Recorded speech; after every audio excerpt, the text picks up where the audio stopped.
Welcome to the Human Experience Podcast, the only podcast designed to fuse your left and right brain hemispheres and feed it the most entertaining and mentally engaging topics on the planet.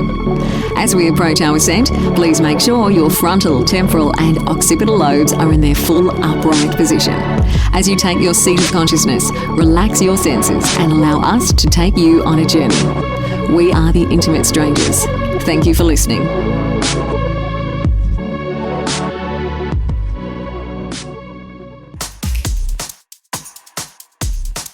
What's up, guys? Welcome to another episode of The Human Experience. This is your host, Xavier Katana. In this episode, we featured Mr. Tucker Max, a truly interesting figure. We really just dove through what it means to be an entrepreneur. We talk about mentorship and how to go about finding a mentor. Hugely interesting episode. Make sure that you grab a copy of Tucker's book, In a Box Method. Find us on Facebook, Twitter, YouTube, all at The Human XP. Server costs, bandwidth, all of that is killing us, guys. So make sure that you help us get you the best content out there. thehumanxp.com/donate. Coffee, lunch, dinner, all work. Here is, without much further ado, Mr. Tucker Max. Thank you guys so much for listening.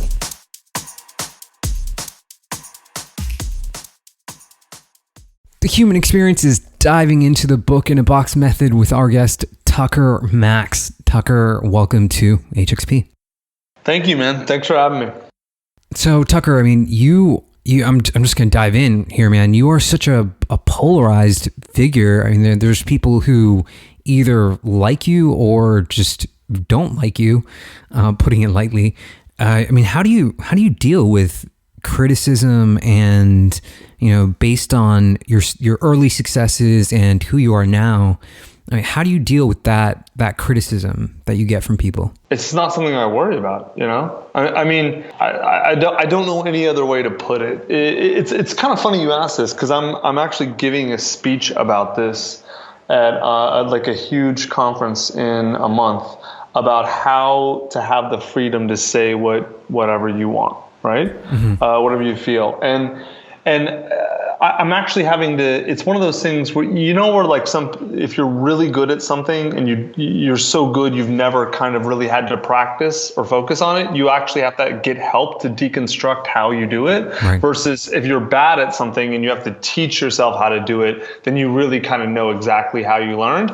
This is one of those things that I'm really good at, and I'm not exactly sure why or what I'm doing differently than other people. It's a super normal question. I get this all the time. How do you deal with this? And I'm always confused. Like my response is always, I don't understand what there is to deal with. At least all I've been able to kind of construct and pull apart so far is that the thing that I do really well that I think this is what it is. I think a lot of people mess up is a lot of people. I only care about what specific people who are close to me and meaningful to me think, right? A lot of people think, oh, you just don't care what anyone thinks. That's nonsense. That you can't be a fully functioning, emotionally connected human and not care what anyone thinks. The only way to not care what anyone at all thinks is to either be a robot or a sociopath. I care what people think. I think the main difference between me and most people is that I only focus on the people that I actually care about. And I don't have like a vague notion in my head of like, oh, what do people in quotes think? You're never going to hear me say, well, what will people say? What do you mean? What people? Who? What are they going to say? About what? My stepmother used to always say that. Well, what are people going to say? And I would always look at her and say, who? And she'd say, well, people. What people? Tell me exactly who you're talking about. And then I can tell you what they're going to say and whether I will care or not based on the person. Yeah. So, I mean, there must be a sense of freedom for you, since it doesn't really bother you that people are criticizing you or hating on you or whatever it may be. I mean, that must be incredibly freeing. It's sort of. So yes and no. Yes, it's very freeing that I don't have a vague notion in my head of people, and I'm not controlled by like some general notion. But at the same time, I mean, if my wife doesn't like something I do or whatever, that impacts me deeply, So it's not, I go through the same range of emotions and have the same cares and fears that everyone does. I think the key is that I just restrict the input to only the people that actually matter to me and my life, At what point did you shift from these books that you were writing about? Your book Mate was what seemed like a really interesting read on how to instruct people on finding relationships that serve them in win-win situations, right? So how have you evolved from I hope they serve beer in hell to book in a box? Well, the first thing I want to say is that I've always been about relationships that served both people. Like, even when I was just drinking and hooking up, it's not like I was going after girls who were looking for husbands, I mean, that would be a huge, awful waste of time. Why would I do that? The only real difference between who I was in my 20s and Mate is that I focused a lot of that book on the fundamentals of how any guy can sort of build the attributes they need to get the relationship they want, right? That's kind of the real difference. For me personally, the transition I went through was mostly about, I think mine might be a little bit different than most people. Like, I didn't need help meeting women. I didn't need help with any stuff like that. I needed help connecting to myself, and I needed help growing in the ways that I wanted to grow, but I didn't know how to grow, if that makes sense. So for me, there's a lot of ways to grow, and a lot of them work for, differently for different people. The kind of package of things that worked really well for me were a combination of psychoanalysis and then meditation. The combination of those two things, which are kind of diametrically opposite ways of approaching the exact same problem, really helped me kind of connect to myself and face a lot of issues that I hadn't been facing that were kind of driving some underlying behaviors that I just didn't want anymore. That's kind of the high level, and I'm happy to dive into details if you want. Yeah, we can go further into the interview, and then we can see where it leads. I actually want to get into there was something that you said in an interview that I was listening to for the research for this show regarding success that I found incredibly impactful and powerful. You said that in your early stages when you were moving from your first book to Hollywood and creating this Hollywood career, did you make a mistake there? That's what I got from what you were saying, was that you should have, if I'm quoting you correctly, you should have built the foundations of where you were successful instead of jumping into something where it was completely new for you. Yeah. I made so many mistakes in my first sort of, if you call like the sort of fratire, the drinking hookup stories, if that was my first career, I made so many mistakes. I made almost every mistake you can make. Like I don't know how much I made in that 10-year career. Let's just call it whatever, 5 or 6 million. I should have made 10 times that. That's how many mistakes I made. And not that money is the only thing that matters. I'm just using money as a proxy for sort of not just the value you create, but the value you capture. I created way less and I captured way less than I should have. And the reason is because one of the big reasons is as soon as I had any success with writing, my immediate sort of instinct was, let's go do TV and movies, right? Mm-hmm. It's sort of like, I see this all the time now, and I understand the motivation, but you'll see someone succeed with something and they're like, oh yeah, that's what I want to do so I can go do something else I'm passionate about or I'm good at. And I'm just like, what are you doing? But I made the same mistake, man. Like I wrote in a really good book that really captured a certain voice and a certain sort of perspective at a certain moment in time. And sort of all art is pretty much all art is it's time contextual, you know? I mean, there's some things, Michelangelo's David, you know, whatever, which are sort of timeless, but that's very rare to have timeless art. The vast majority is contextual, and I hit something, and I hit it right, but instead of writing all of my books right when I was when I was personally living those stories and the time was right, culturally, I kind of tried to move away from that immediately to something else, something, quote, bigger, you know? And what I didn't understand is that the bigger things are almost always going to be there. What's not going to be there is sort of you only have a certain time to capture certain things in your life. You know, you can only be 16 when you're 16. You can only be 26 when you're 26, you know? That leads me back to that initial question of, you know, where are you now? So how have you gained from those failures? Like, what have you really truly learned from? I mean, how would you do it differently now versus back then? If you could go back and tell yourself, you know, okay, like this is how I should have transitioned, what would you have done differently? I mean, a lot of it's hard for me to answer that question because I could lay out exactly what I should have done. The problem is when I was that age, I never would have done it. You know, like seriously, I'm 40 now. 40-year-old Tucker could literally get into a time capsule and go back and tell 29-year-old, 30-year-old Tucker that he needs to do X, Y, and Z. And 29-year-old Tucker would have fucking argued with him because he was an idiot. Like, I really would have. And so, I mean, the big thing I would have done is as soon as I finished I Hope They Serve Beer in Hell, I would have written all the sequels that I knew were there and I had in my head. And it took me like 4 years to actually get to them. And by then I was such a different person. The book was technically better. My second and third books are technically much better than my first, but they don't have that energy and that joie de vivre that my first one had. And it's kind of missing that energy because I just wasn't in that headspace anymore.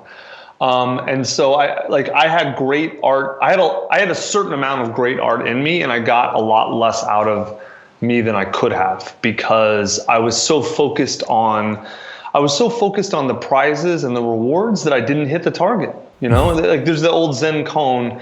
If you want the reward, focus on the target and you'll hit it and get the reward.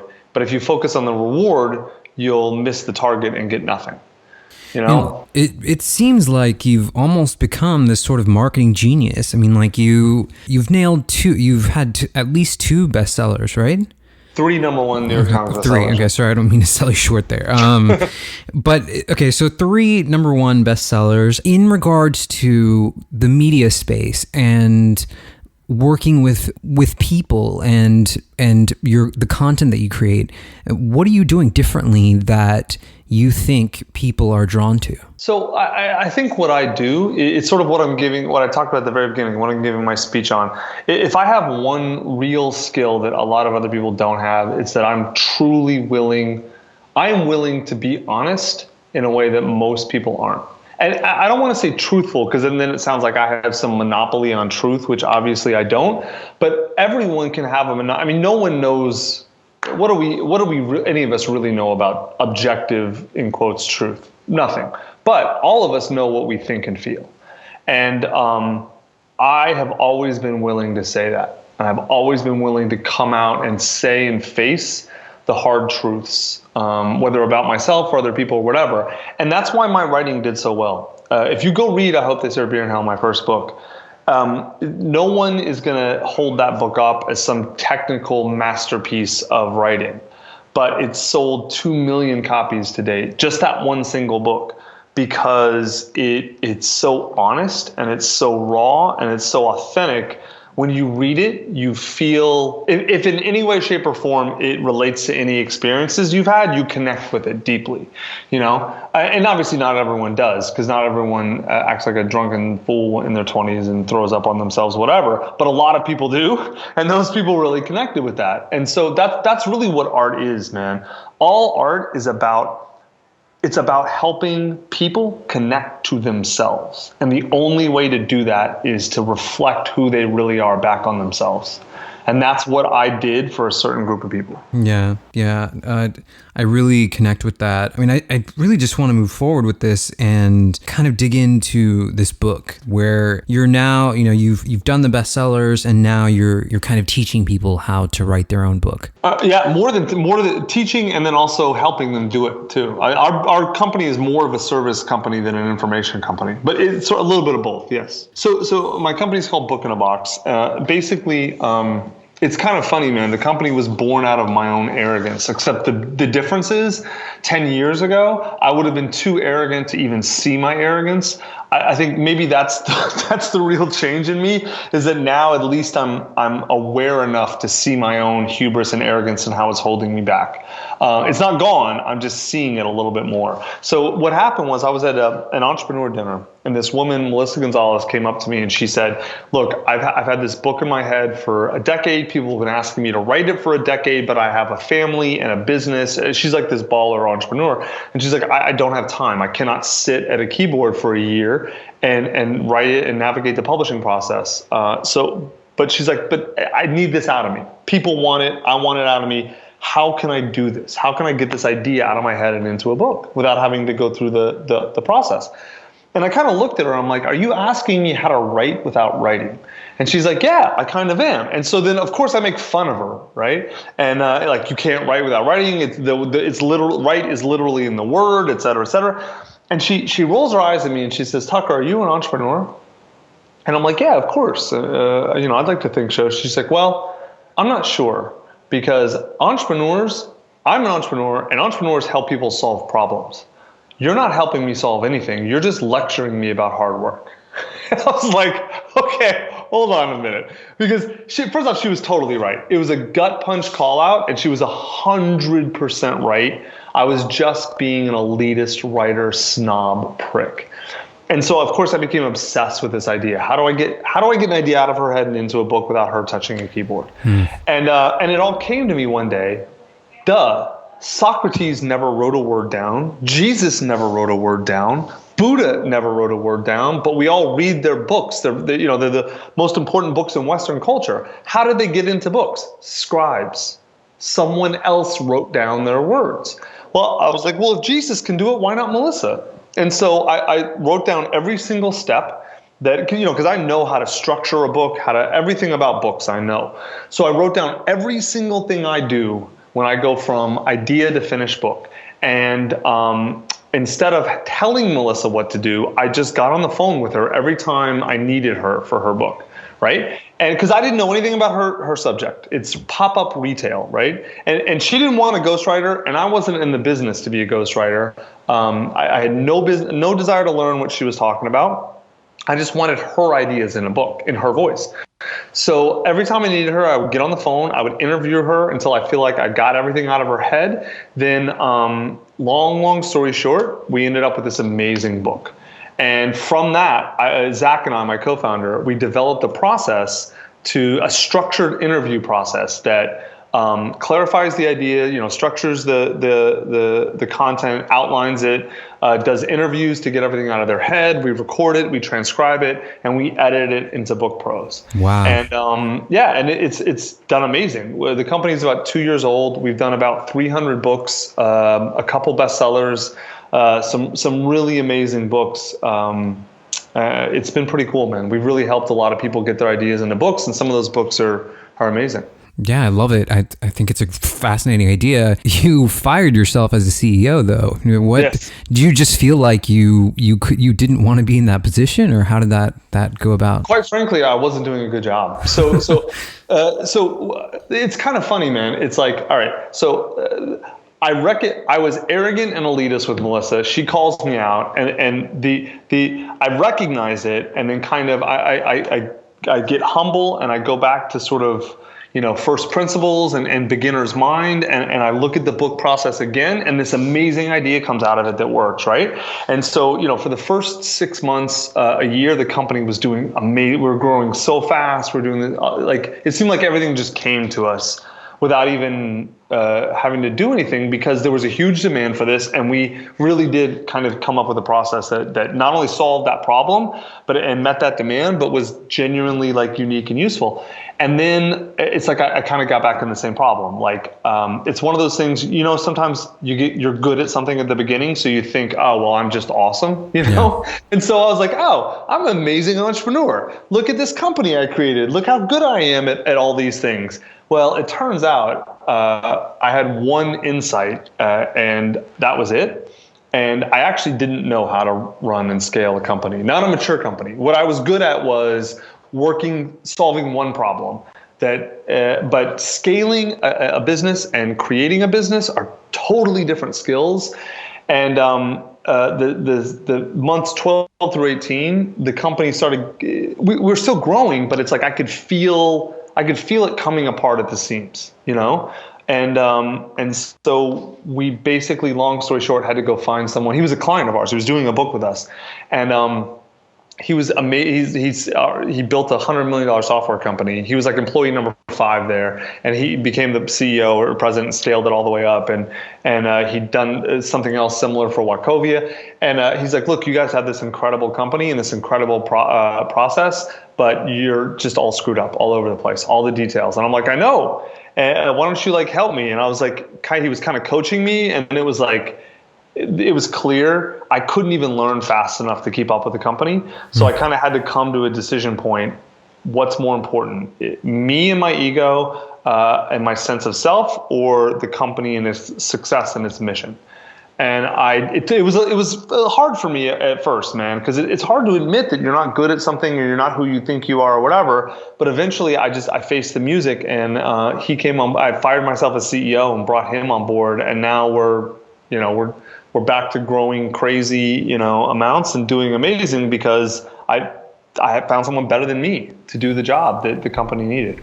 Yeah, that I'm sure it must have been hugely difficult. I mean, I think there's an old saying: if you're not intelligent, surround yourself by intelligent people. It looks like that's what you're doing. When you look at someone who is in the entrepreneurial space and they're starting out, I mean, what is something that you see that is a failure that they're making? Something common that you notice with people that they're just failing at that they could be doing better? Yeah, so that's a great question. It's a subset of my problem, the exact problem I just described.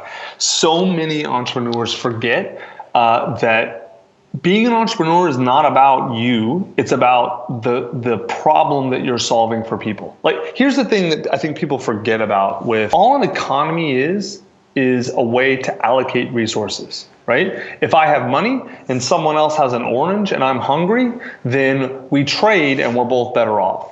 Like they've solved my problem, I solved theirs. That's all an economy is, and firms and companies and people and workers, everything, all of it is coordinating effort to solve problems that people have that create value. But so many people who become an entrepreneur do it because they think it's an identity or a lifestyle. Oh, I can sit on a beach and I can take selfies and I can look cool, or I can tell people at cocktail parties that I have a startup or whatever. I mean, that stuff is perfectly fine, but it's only meaningful if you're doing it because you actually are solving real problems that real people have that they're willing to pay for. If you're not doing that, I don't even mean this as a moral statement. You're not going to have a company. There's nothing for you to sell. There's nowhere for it to go. So you've got to, at your core, realize the only point of business is either solving someone's problem or giving them something they want but they don't have, which are not the exact same thing. Solving a problem is like Book in a Box is solving a problem for people. Like they want to turn their ideas into a book, but it's too hard, the normal method. That's solving a very clear problem. The iPhone did not actually solve a problem. No one thought in 2004 that they needed an iPhone. But now in 2016, like, who can live without an iPhone, right? What the iPhone did is it gave you a bunch of things that you wanted but didn't have. But they're similar enough, though, that you can think of them both as creating value. If you are not creating meaningful, authentic value for people that they will pay for, then you don't have a business and you are an entrepreneur. You're just acting. It seems like creating the key relationships is also quite integral to just running a business that is leaning toward success. Is that something that you're talented at? I mean, how are you developing these key relationships? Like what is something that you're doing differently that maybe other people aren't doing? So, what's funny? I would say yes and no. I would say creating relationships is super important for most people to succeed in life, but not everyone has to be good at that. I mean, there's plenty of autistic programmers who literally can't talk to people, but they can create massive value in the world, So I don't want to be here and say, relationships are everything, because there's just a lot of evidence to the contrary. But at the same time, I would actually even go further than you. I would tell you that that's the entire meaning of life. That there is nothing in life that matters more than the relationships you have with the people you care about. And I know for me personally, especially now that I have a wife and kids and that kind of stuff, it's like you don't even, at least I didn't. Some people might be, no, actually a lot of people were more mature than me. I didn't even realize before I had a wife and kids how much I was missing out on and how different like the world looks when you focus on relationships first and not yourself first. But yes, absolutely. I think if you are good at relationships and you can kind of leverage that and you can use that, I think you are so far ahead of almost anybody else, because most people don't think about that. Even though it's the most important thing in life, most people don't think that way and they don't look at relationships that way. I think that's fundamentally changing though. I think we're seeing a massive shift in our economy. I mean, dude, I think in 20 years at most, pretty much all work is going to be automated. And I think we'll probably end up having a basic income for people. And the only people who are rich, basic income will be more than enough to satisfy material needs. And rich people are going to be the only ones, the people that are rich will be the ones that create additional value, who are amazing artists or entertainers or amazing at relationships. They're amazing at connecting with other human beings. You know what I'm saying? I think our economy used to be based on scarcity, but I think we're moving to a world where material resources are not going to be scarce. I know it sounds crazy, but it's actually like, I think we're getting super close. And in that world, I think you're absolutely right. I think you've nailed it. That the ability to connect with other people and relate to them will be one of the highest, if not the highest, value there is. I mean, has there been a specific relationship for you that has changed your life outside of your immediate family and your wife and your kids?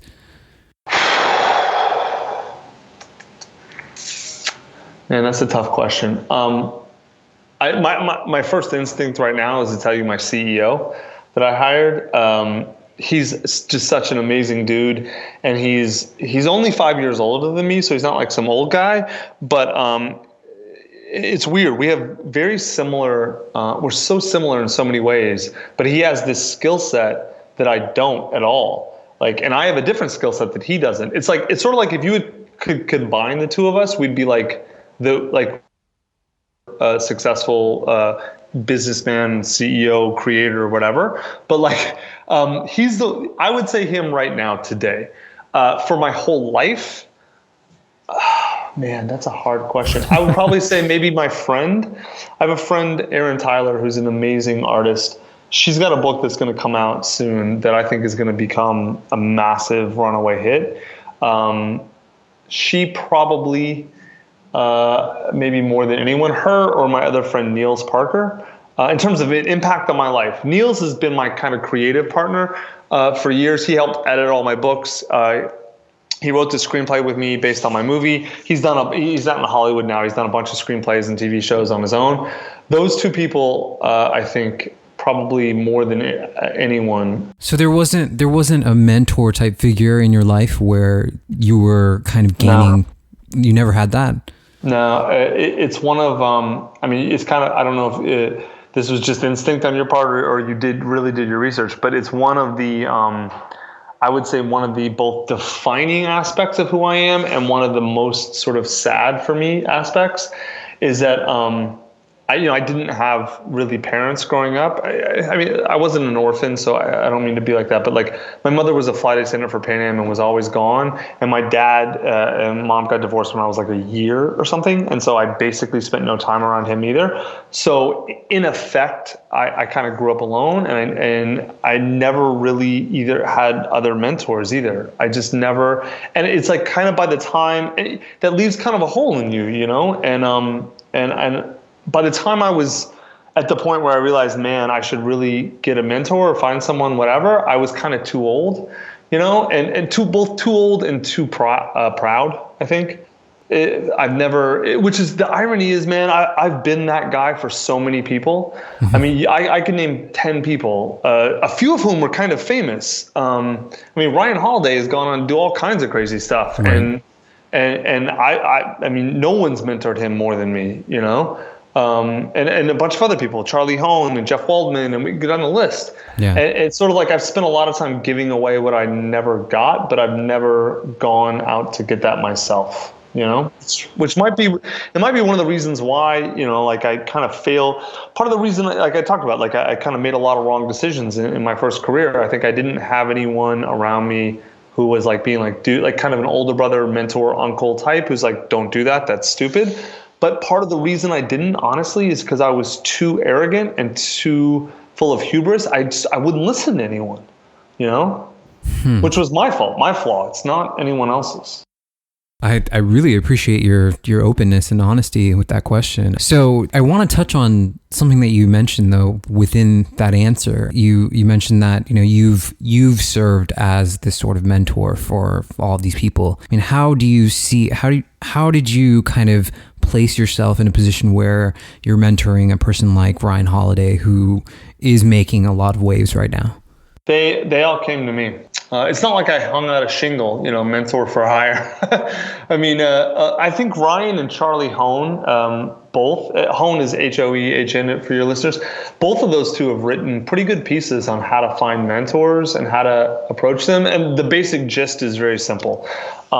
Pick people who seem to be at a place where you want to get, who have skills that you want to develop, and who seem to be, kind of giving and good people, and then go work for them in whatever capacity you can, whether it's paid or unpaid.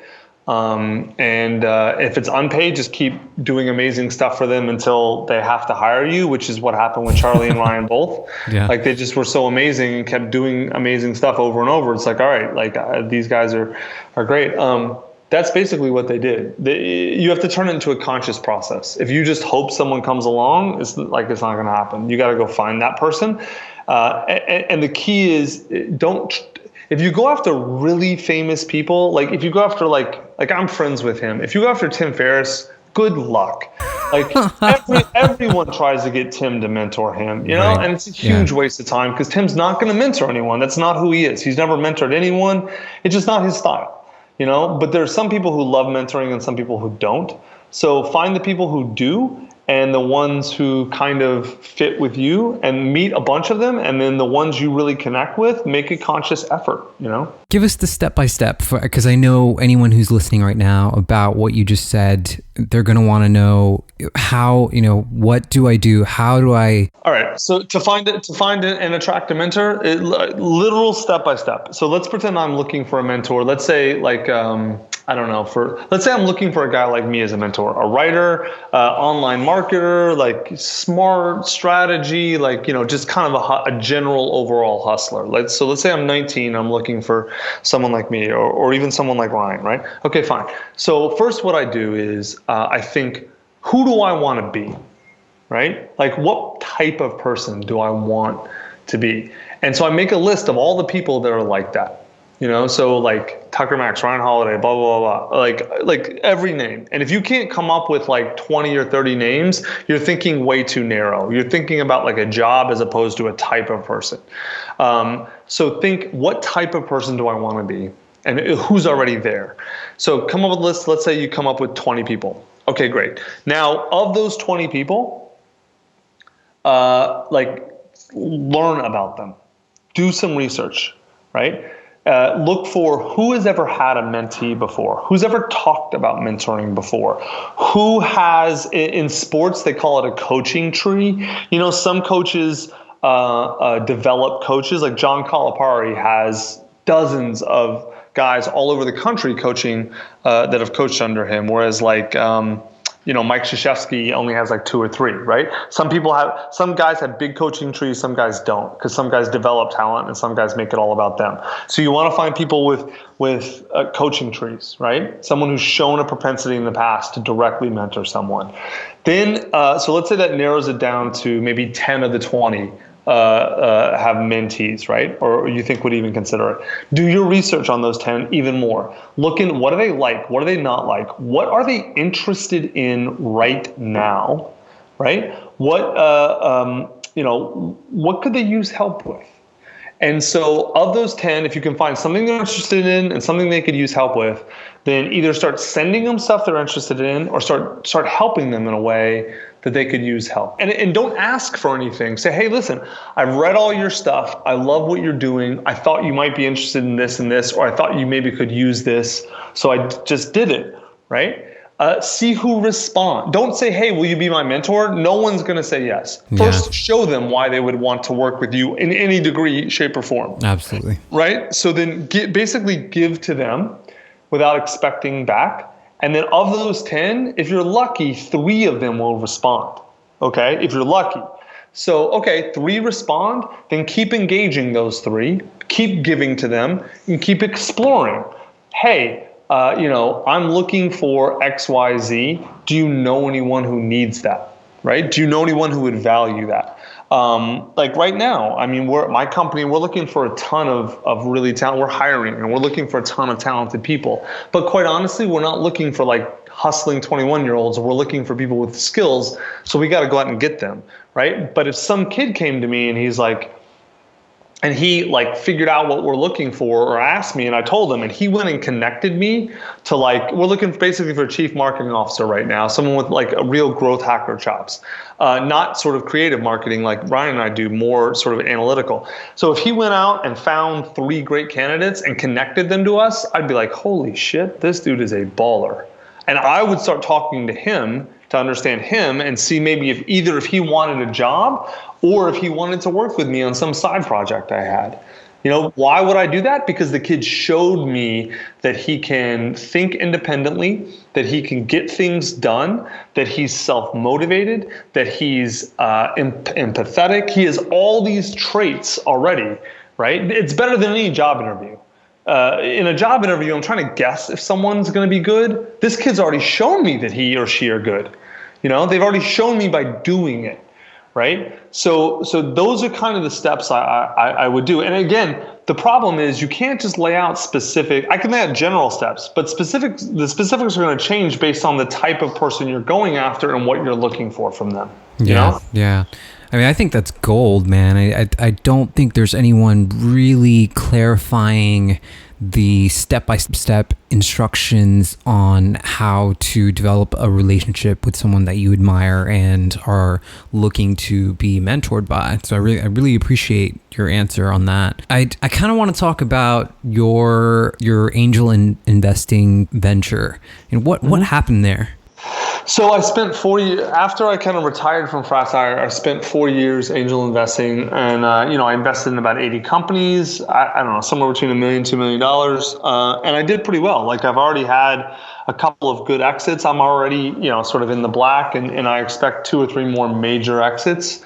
So I did well, not as well as like Chris Sacca or something, but I did very well. I ended up quitting angel investing for 2 main reasons. I guess 3 kind of. One is that there's just so many people doing it now that there's so many amateurs in the space. It's really driven up prices and it's made it really hard to source deals. And I feel like entrepreneurship is so hot, and so many people want to start a company because it's the it thing, and most of them are just terrible, and they just should be working for somebody else because they don't understand exactly what I talked about earlier, what you asked me about. What do entrepreneurs need to know? You need to know that you're in business serving other people's needs and creating something of value. And I would say maybe 25% of the deals I was seeing were people who actually understood that was the core essence of what they were doing.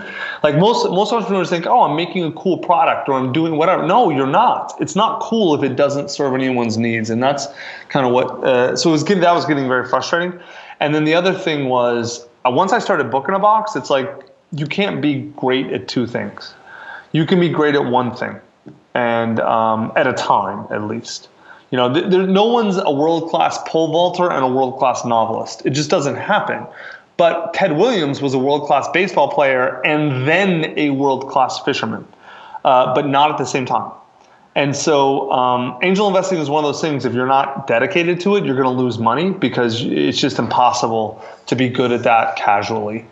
So I decided to dedicate all my time to Book in a Box. I admire that you've, in the last 10, 15 years, I would be shocked if you didn't go through all of these sort of phase shifts in your life. You know, like you've gone from this sort of fraternal writing, this sort of jokester stuff, to actually serving people and creating a company that can, you know, help others, people that don't know where to begin, maybe, and launch them into something that they've always wanted.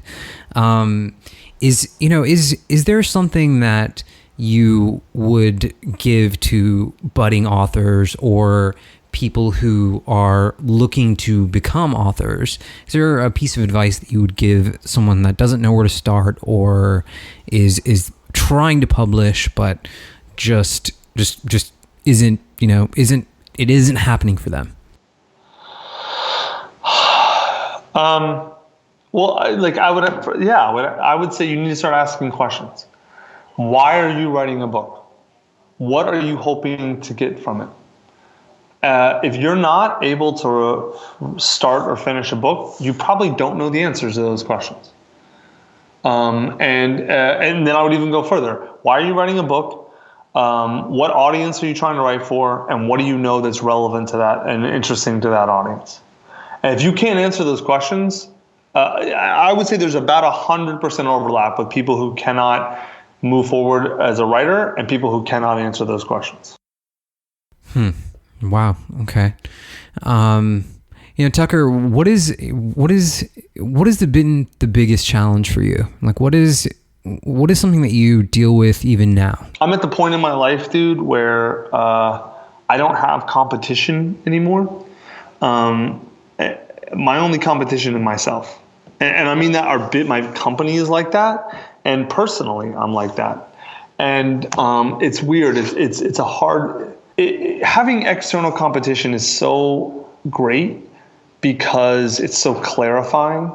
You know, if there's an enemy, then it's point me in the enemy's direction. You know, it's so easy. But when the enemy is you, it's so hard.